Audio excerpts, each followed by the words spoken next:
This is Talk Business and Politics with Roby Brock.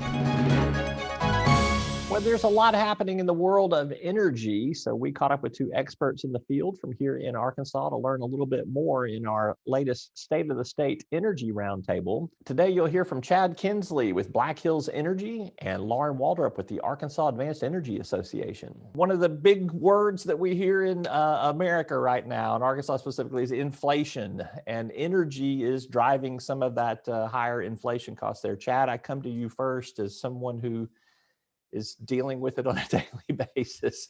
Why are energy prices on the rise?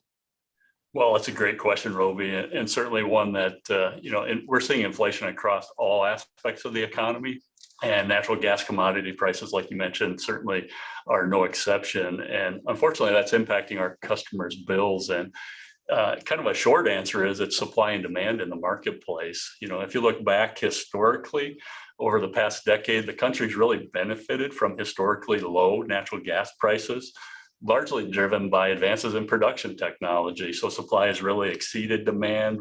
We became energy independent as a country, and that shifted over the past couple of years, really starting with the pandemic, where we saw energy demand contract pretty significantly. People stopped traveling or reduced the amount of travel, and in response, the industry reduced spending and production levels, and those levels just haven't returned as quickly as demand has. And so we've definitely seen that supply and demand balance shift over the past couple of years, and that's largely, at least in the natural gas space, is what's driving the increased costs. That may be the clearest explanation I've heard anybody give on this subject. Thank you for that clarity right there. Lauren, you've got members who wade in traditional energy and renewable energy sources. So some of what Chad is describing right there, you see a lot of your members, I'm sure, ramping up production to try to meet some of this demand, correct? Right, that's exactly right. And I would say this energy conversation is concerning just from a national security issue. I think similar to the food that we require as a nation, anytime we're dependent on importing these necessities from other countries, that puts us in an exposed position. So the more control we have over our energy sources, the better, whether that's residential, city, county, state, or even, on a national level. But some of our members obviously work in that renewable energy sector. And the good thing about renewable energy is that it diversifies our production methods. And so it localizes that generation in a way that can be less dependent and vulnerable, more resilient than sometimes traditional energy production. And so that's just one way that we can insulate ourselves, pun intended, from some of these rising energy costs. Again, anytime we can take a variable cost and make it fixed, that's something significant. And I think it's worth pointing out that amid all of these increasing numbers, solar energy is largely the same now that it was, a year ago, despite turmoil overseas, regardless of inflation, aside from these higher energy costs. And so renewable energy is something that's predictable, and producers of that in Arkansas are locked into a one-to-one credit for what they're generating right now, regardless of the market price. So whether it's 5 cents, 10 cents, or 20 cents, they're still getting the same credit. Chad, I kind of put you guys into a traditional energy company, but I know you guys are doing a lot of things outside of traditional energy circles. Maybe give a little bit of an explainer of what Black Hills does beyond just the simpleton answer of we provide gas to customers. Yeah, it's a great question, Roby. And, I really, over the past few years, I put traditional utilities and renewable energy companies are becoming more synonymous, I'd say. And so there's a lot of similarities, certainly differences based on, the energy value chain that we own as a company, and renewable energy companies, typically own generation assets, like Lauren mentioned, solar or wind farms or renewable natural gas production facilities. And traditional utilities are increasingly getting into that space as well, because our customers and our investors, frankly, are demanding that. But a traditional utility also owns a larger component of the value chain from an energy perspective, in that we own the transmission and distribution assets well. And so there's a lot of exciting technology happening in the energy space with renewable natural gas, hydrogen technologies, and Black Hills is investing in those. We've got renewable natural gas facilities in many of our 8 states. We'd like to bring some of those to Arkansas as well in the near future. We're investing in hydrogen research in Wyoming, looking at blending hydrogen into natural gas for production in a combined cycle electric generation turbine. And so those are just a few of the ways Black Hills is investing in renewable, sustainable technologies. And as a corporation, we set a greenhouse gas emissions reduction intensity target. So we're aiming for our natural gas utilities to reduce our carbon footprint by 50% by 2035. And so all of our investments and strategies are aimed in achieving that goal.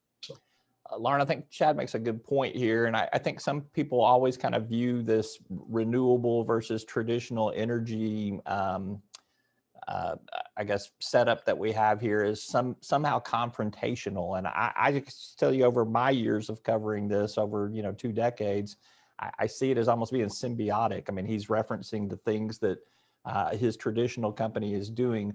What do you see in terms of the companies that you represent? I mean, do you see more of that ability to kind of find common ground and to work towards some common strategies in this area? Right. No, absolutely. And Chad makes very valid points to that point. So from an association standpoint, we have members on both sides, and Chad's exactly right. They're becoming increasingly cohesive. Solar has had a lot of focus in recent years as a result of a lot of our policy efforts, especially at the state level. So I think historically that conversation may have put parties at odds, but that's certainly not the case now, where the benefits of these technologies are being recognized. I mean, look at our friends at Energy, who they are one of our members, and they're decommissioning coal plants. They've been 100% solar in their new generation for the past few years. So for all the reasons that, I've mentioned before, they're going increasingly renewable, and their customers are going to benefit because of it, similar to Black Hills customers. And so I would say that relationship is very complementary. The renewable energy sector is not going to dominate this entire industry by any means, but it will be part of a cohesive solution to the growing energy needs that we have. And so from an association standpoint, we support that entire effort and movement wholeheartedly, even, far and above outside of renewables.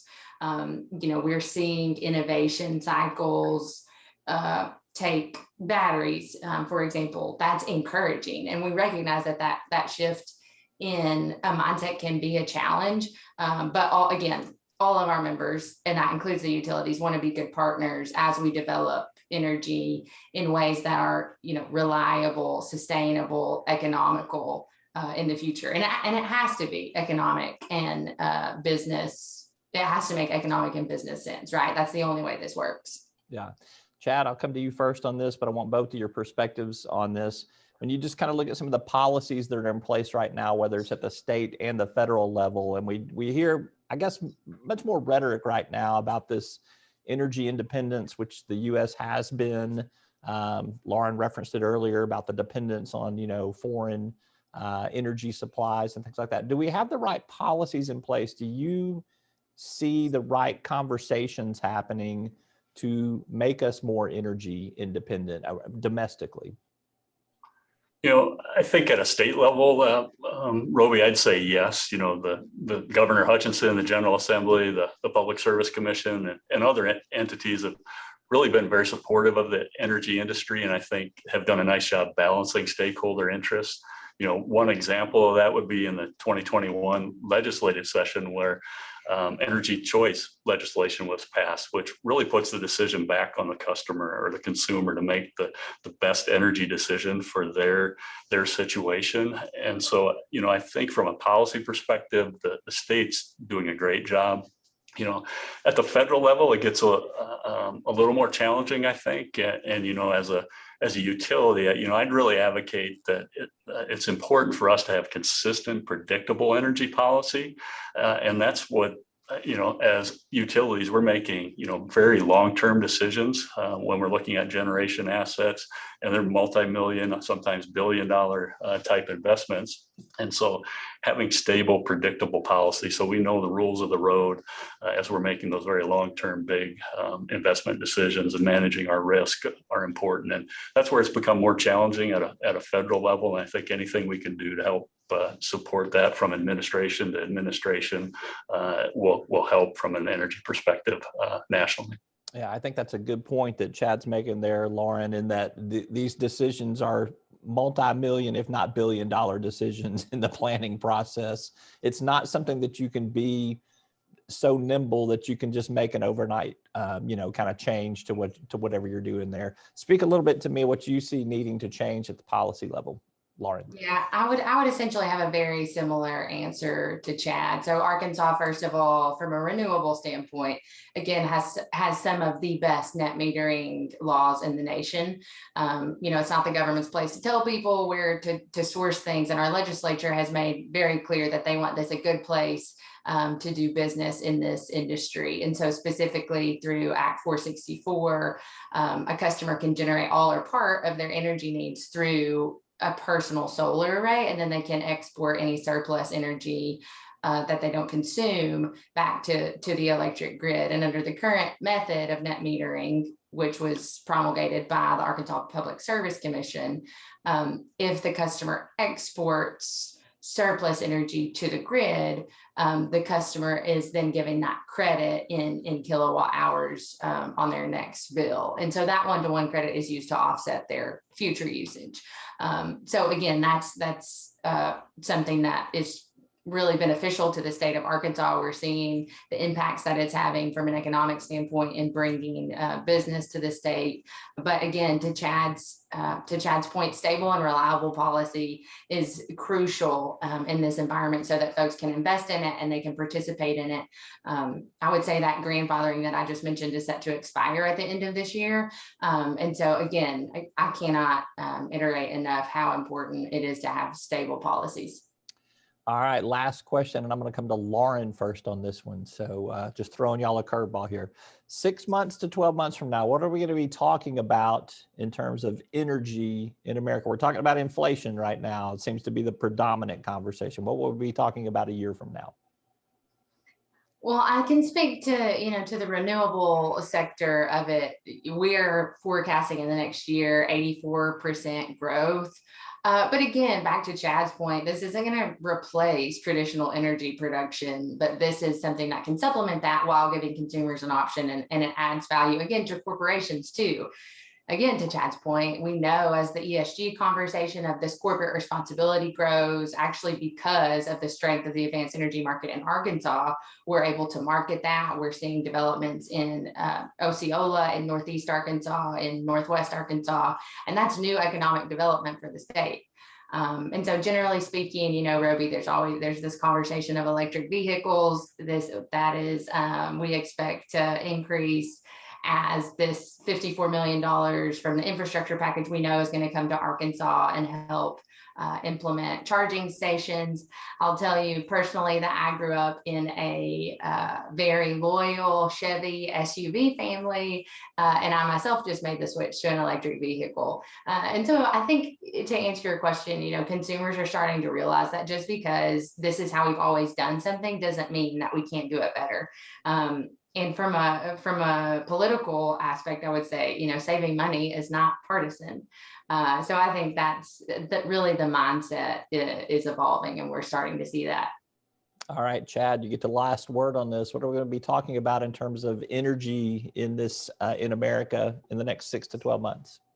I think over the near term, I think we're going to continue this conversation around the energy transition that's happening nationally. And I think it goes back to, a comment Lauren made early on. It's about energy diversity, right? And having a diverse portfolio across the country and enabling consumer choice. And so I think you're going to hear more about that. And so, I'm excited about the future of natural gas and part of that clean energy future, there's certainly a place for many of the technologies and energy sources that we've talked about here in the short term.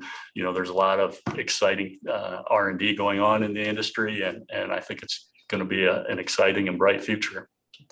All right, let's continue this conversation a few months down the road and see if your crystal balls come to fruition here. Chad and Lauren, thank you very much for your time. I appreciate you.